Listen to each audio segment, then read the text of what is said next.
किसी ने बड़े कमाल की बात कही है कि अगर आप खुश रहेंगे तो खुशियां आपके पास आएंगी, अगर आप दुखी रहेंगे तो दुख आपके पास आएगा। ये प्रकृति का आकर्षण का नियम है। जैसे हम होते हैं वैसी ही चीजें आकर्षित करने लग जाते हैं। नमस्ते दोस्तों, मैं हूं आरजे कार्तिक। एक बड़ी छोटी सी कहानी पुराने जमाने की। एक राजा था जो निसंतान था, जिसको पुत्र प्राप्ति नहीं हो रही थी।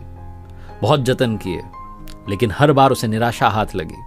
किसी ने उसे सलाह दी कि आपके ही राज्य के किसी छोटे बच्चे की बलि चढ़ा दीजिए, आपको पुत्र प्राप्ति हो जाएगी। राजा को आइडिया बहुत पसंद आया। उसने कहा बहुत बढ़िया, ऐसा ही कुछ कर लेते हैं, क्योंकि अब तक सब कुछ कर लिया, कुछ बात तो बनी नहीं। तो उसने मुनादी करवा दी, ढिंढोरा पिटवा दिया अपने राज्य में कि किसी भी परिवार से कोई भी अपने छोटे बच्चे को ला करके राजा को दे दे, उसकी बलि चढ़ाई जाएगी। और जिस परिवार से बच्चा आएगा उस परिवार को बहुत पैसा, बहुत इनाम राजा साहब की तरफ से दिया जाएगा।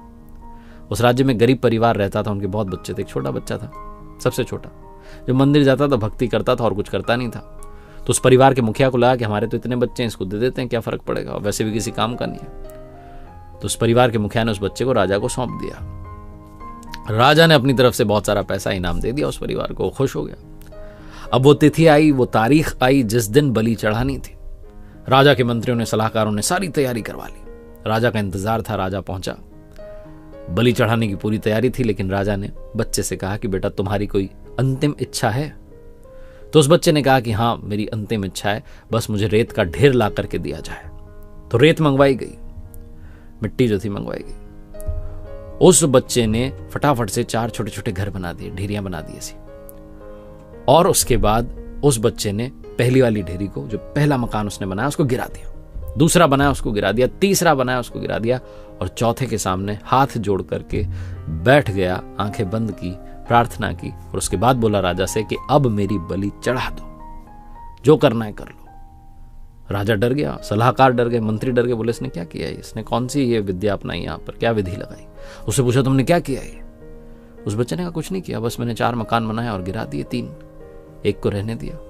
राजा ने पूछा तुम क्या चाहते हो, मेरा सर्वनाश हो जाए? तुम ये चाह रहे हो कि तुम्हारी बलि के बाद मैं भी खत्म हो जाऊं?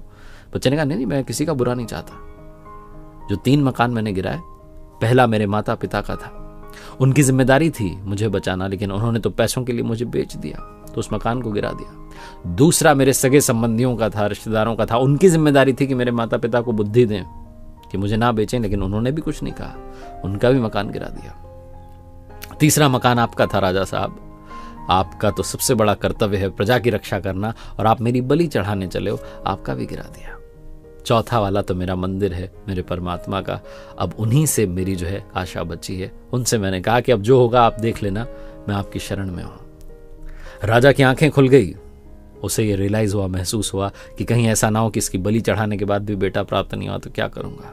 राजा ने उस बच्चे को ही अपना बेटा मान लिया, उत्तराधिकारी घोषित कर दिया, और पूरे नगर में, राज्य में ढिंढोरा पिटवा दिया कि अगले राजा मिल गए। उस परिवार का मुखिया बस मन में जो है एक निराशा लेकर के ही रह गया। छोटी सी कहानी जिसका सार ये समझाता है कि अगर आप उनकी शरण में चले गए तो वो कभी भी आपका अहित नहीं होने देंगे। एक बार फिर से वही बात जो अक्सर आपसे कहता हूं, ऊपर वाले के आशीर्वाद, अपनी मेहनत, अपनों के प्यार के साथ कर दिखाओ कुछ ऐसा कि दुनिया करना चाहे आपके जैसा। देखते रहिए हर सोमवार सुबह 9:30 बजे एक नई कहानी।